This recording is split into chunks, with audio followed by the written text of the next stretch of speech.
Hi ಅಲ್ವು ನಮಸ್ಕಾರ ಸ್ನೇಹಿತರೆ. Finally ಛಾಯಾ ರುಕ್ಮಿಣಿ ಮತ್ತು ಮನೋಜ್, ರೋಹಿಣಿ ಮತ್ತು ಮನೋಜ್ ಕೈಲಿ ಸಿಕ್ಬಿದ್ದಾಯಿತು. ಹಾಗಿದ್ರೆ ಏನಾಯಿತು, ಏನು ಕತೆ? ಇದರ ನಡುವೆ ಮೀನಾ ಗಾಡಿ ಕಳುವಾಗಿಬಿಟ್ಟಿದೆ. ಕಳುತನ ಮಾಡಿದ್ಯಾರಪ್ಪ? ಇದನ್ನೆಲ್ಲ ಕೂಡ ತಿಳ್ಕೊಬೇಕು ಅಂದರೆ ಈಗಲೇ ನಮ್ಮ ಈ ಸಬ್ಸ್ಕ್ರೈಬ್ ಮಾಡಿ, ಹಾಗೆ ಒಂದು ವಿಡಿಯೋವನ್ನು ಪೂರ್ತಿಯಾಗಿ ನೋಡಿ. ಇವತ್ತು ಪುರಿ ಸಾಗು ಮಾಡಿದಾಳೆ ಮೀನಾ. ಈ ಕಡೆ ಚಪ್ಪರ್ಸ್ಕೊಂಡು ತಿಂತಿದ್ದಾಳೆ ಶ್ರುತಿ, ಮತ್ತು ಶ್ರುತಿ ಗಂಡ ಅಂತೂ ಸಖತ್ತಾಗಿ ಮಾಡ್ತೀರಾ ಅದಕ್ಕೆ.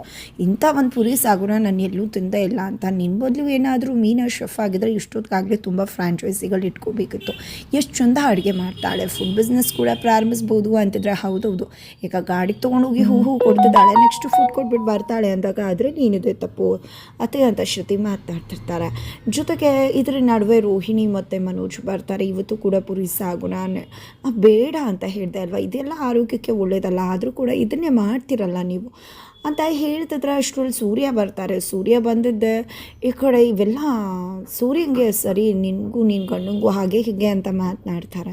ಇದರಿಂದ ಸೂರ್ಯಂಗೆ ಉರ್ತು ಹೋಗುತ್ತೆ. ಈ ಪೌಡ್ರಮ್ಮ ನೀನು ಹೇಗೆ ಊಟ ಮಾಡೋಕ್ಕಾಗುತ್ತೆ, ವ್ರತ ಇದೆ ಅಲ್ವಾ ಅಂತ ನೆನಪಿಸಿದ ತಕ್ಷಣ ಈ ಕಡೆ ಶಾಕ್ ಆಗ್ತಿದ್ರೆ ಈ ರೋಹಿಣಿ. ಇತ್ತ ಕಡೆ ಸಕ್ರೆ ಅವರಂತ ಹೌದಲ್ವಾ, ನನಗೆ ಎಲ್ಲಿ ಮರ್ತು ಹೋಗಿತ್ತು ಈ ರೋಹಿಣಿ, ಯಾಕೆ ತಿಂತಿದ್ಯಾ, ಉಪ್ಪು ಖಾರ ಇಲ್ದಿರೋ ಊಟ ಅಲ್ವಾ ತಿನ್ನಬೇಕು, ಹೋಗು ಮಾಡ್ಕೊಂಡು ತಿನ್ನು ಹೋಗು ಅಂತಾರೆ. ಬಟ್ ಕೋಪ ಬಂದಿದ್ದೆ, ನಂಗೆ ಊಟನೇ ಬೇಡ ಅಂತ ಹೇಳ್ಬಿಡ್ತಾರೆ. ತದನಂತರ ಮನೋಜ್ ತಿನ್ನೋಣ ಅಂತ ಬಾರಿಸೋಕೆ ಮುಂದಾದರೆ, ಹೀಗೆ ತಿಂತಾ ಇದೆಯಾ ನೀನು, ಗಂಡ ಹೆಂಡತಿ ಇಬ್ಬರು ಕೂಡ ಜೊತೆ ಆಗಿರಬೇಕಲ್ವಾ. ಈಗ ನಮ್ಮ ಮೀನಾ ನೋಡು, ಈಗ ನಾನು ವ್ರತ ಮಾಡಿದ್ರೆ ಊಟ ಮಾಡ್ತೀಯಾ ಮೀನಾ ಅಂದಾಗ, ಇಲ್ಲಪ್ಪ ನೀವಿಲ್ಲದೆ ಹೇಗೆ ಊಟ ಮಾಡಲಿ ಅಂತ ಮೀನಾ ಹೇಳ್ತಾರೆ. ಅದೇ ರೀತಿ ಅಲ್ವಾ, ಹೆಂಡತಿ ವ್ರತ ಮಾಡ್ತಿದ್ರೆ ನೀನು ಹೇಗೆ ಹೊಟ್ಟೆ ತುಂಬ ತಿಂತೀಯ, ಗಂಡ ಹೆಂಡತಿ ಇಬ್ಬರು ಕೂಡ ಜೊತೆಗೆ ಸೇರಿ ವ್ರತವನ್ನು ಮಾಡಬೇಕು ಅಂತ ಸೂರ್ಯ ಹೇಳ್ತಾರೆ. ಈ ಕಡೆ ಅಪ್ಪ ಕೂಡ ಹೌದು ಅಲ್ವಾ, ಅದರಲ್ಲಿ ಏನಿದೆ ತಪ್ಪು ಅಂತಂದರೆ ಈ ಕಡೆ ಮನೋಜ್ಗೆ ತಿನ್ನೋದೇ ಹೆಚ್ಚಾಗಿರೋದ್ರಿಂದಾಗಿ ಪಾಪ ಅವನೇನೋ ಹೊಟ್ಟೆ ಹಸ್ವಾಗ್ತಿದೆ, ತಿಂತೀನಿ ಅಂತ ತಾನೇ, ಬಿಡಪ್ಪ ಸೂರ್ಯ ಅಂತ ಹೇಳ್ತಾರೆ. ಅಯ್ಯೋ ಸರಿ ಆಯಿತು ಬಿಡಿ, ಪೌಡ್ರ್ ಮುಂದೇನಾದ್ರು ಪಲಿಸ್ತೆ ಅವರಪ್ಪ ಚೈಲಿಂದ ಹೊರಗಡೆ ಬರಲಿಲ್ಲ ಅಂದರೆ ಆಮೇಲೆ ಏನೂ ಸಿಗಲ್ಲ ಅಂದ ತಕ್ಷಣ ಈ ಕಡೆ ಶಾಂತ ಅವರೇ ಮನೋಜ್ ಹತ್ರ ತಿಂಡಿ ಕಿತ್ಕೊಂಡಿದ್ದೆ, ಏನೂ ಕೂಡ ತಿನ್ನಬೇಡ ಅಂತ ಹೇಳಿಬಿಡ್ತಾರೆ. ಇದರಿಂದ ರೋಹಿಣಿಗೆ ಕೋಪ ಬರುತ್ತೆ, ಬನ್ನಿ ಹೋಗೋಣ ಅಂತ ಹೇಳಿ ಮನೋಜ್ನ ಕರ್ಕೊಂಡು ಹೋಗ್ತಿದ್ರೆ ಹೊರಗಡೆ ಕೂಡ ತಿನ್ನಬೇಡ ಅಂತ ಶಾಂತ ಅವರು ಹೇಳ್ತಾರೆ. ತದನಂತರ ಅವ್ರು ಹೋಗ್ತಾರೆ. ನಂತರ ಈ ಕಡೆ ಸೂರ್ಯ ಊಟಕ್ಕೆ ಅಂತ ಕುತ್ಕೋತಾರೆ. ಅದರ ನಡುವೆ ಈ ಕಡೆ ಸೂರ್ಯಂಗೆ ಛಾಯಾ ಕಾಲ್ ಮಾಡ್ತಾರೆ. ಅದಕ್ಕೂ ಮುನ್ನ ಇಲ್ಲಿ ಛಾಯಾ ಅದೇ ಏಜೆನ್ಸಿಗೆ ಹೋಗಿದ್ದಾರೆ. ಆ ಒಂದು ಏಜೆನ್ಸಿಲಿ ರಿಟರ್ನ್ ಟಿಕೆಟ್ ಬುಕ್ ಮಾಡಬೇಕಾಗಿದೆ. ಅದೇ ಒಂದು ಕಾರಣಕ್ಕೆ ಏಜೆನ್ಸಿಗೆ ಹೋಗಬೇಕಾಗಿದೆ. ಅದಕ್ಕೆ ಸೂರ್ಯಂಗೆ ಮೆಸೇಜ್ ಮಾಡ್ತಾರೆ, ಬರ್ತೀರಾ ಅಂತ. ಕಾಲ್ ಮಾಡಿ ಮೆಸೇಜ್ನ ತಲುಪಿಸಿದಾಗ ಖಂಡಿತ ಬರ್ತೀನಿ ಅಂತ ಹೇಳಿ ತಿಂಡಿ ತಿಂತಿರೋ ಸೂರ್ಯನೇ ಅಲ್ಲಿಂದ ಹೊರಡ್ತಾರೆ. ನಂತರ ಪಿಕಪ್ ಮಾಡಿಕೊಂಡು ಏಜೆನ್ಸಿಗೆ ಹೋಗ್ತಾರೆ. ಅಲ್ಲಿ ರಿಟರ್ನ್ ಟಿಕೆಟ್ ಬುಕ್ ಆಗಿರುತ್ತೆ. ಅದರ ನಡುವೆ ರೋಹಿಣಿ ಮನೋಜ್ ಬಂದಿರೋದು ಗೊತ್ತಾಗುತ್ತೆ. ತದನಂತರ ಪಾರ್ಲರ್ಗೆ ಹೋಗಬೇಕಿರುತ್ತೆ. ಅವ್ರು ಹೋಗಬೇಕಾಗಿರೋ ಪಾರ್ಲರ್ ಓಪನ್ ಇರೋದಿಲ್ಲ, ಕ್ಲೋಸ್ಡ್ ಆಗಿಬಿಡೋದಿರುತ್ತೆ.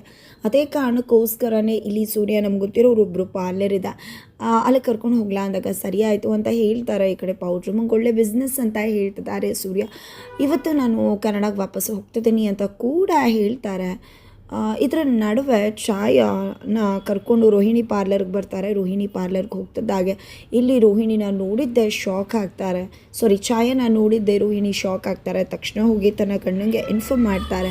ನಂತರ ಈ ಕಡೆ ಪಾರ್ಲರಲ್ಲಿ ಆಕೆಗೆ ಮಸಾಜ್ ಮಾಡ್ತಾ ಫೇಶಿಯಲ್ ಮಾಡ್ತಾ ಇರಬೇಕಾದ್ರೆ ಮನೋಜಲ್ಗೆ ಎಂಟ್ರಿ ಕೊಡ್ತಾರೆ. ಪ್ರೀತಿಯನ್ನು ಹೆಸರಲ್ಲಿ ಮೋಸ ಮಾಡಿ ನನ್ನ ಮನೆಯವರು ಇಡೀ ದಿನ ಭಯವಾಗಿ ಮಾಡಿದ್ಯಾ, ಎಲ್ಲಿ ನನ್ನ ದುಡ್ಡು ಅಂತ ಹೇಳಿ ಕುತ್ತಿಗೆನೇ ಹೆಸ್ಕೋಕೆ ಮುಂದಾಗ್ಬಿಡ್ತಾರೆ. ಈ ಕಡೆ ಶಾಕ್ ಆಗ್ತಿದ್ದಾಳೆ ಛಾಯಾ ಕೂಡ. ತದನಂತರ ಆ ಕಡೆ ಮೀನಾ ಹೋಗಿ ಹೂವನ್ನು ಸಪ್ಲೈ ಮಾಡೋ ಕಡೆ ಹೋದರೆ ಈ ಕಡೆ ಹೂ ಕೊಟ್ಟು ಬರುವಷ್ಟರಲ್ಲಿ ಯಾರೋ ಒಬ್ಬರು ಗಾಡಿನ ಕಳ್ತನ ಮಾಡೇ ಬಿಟ್ಟಿದ್ದಾರೆ.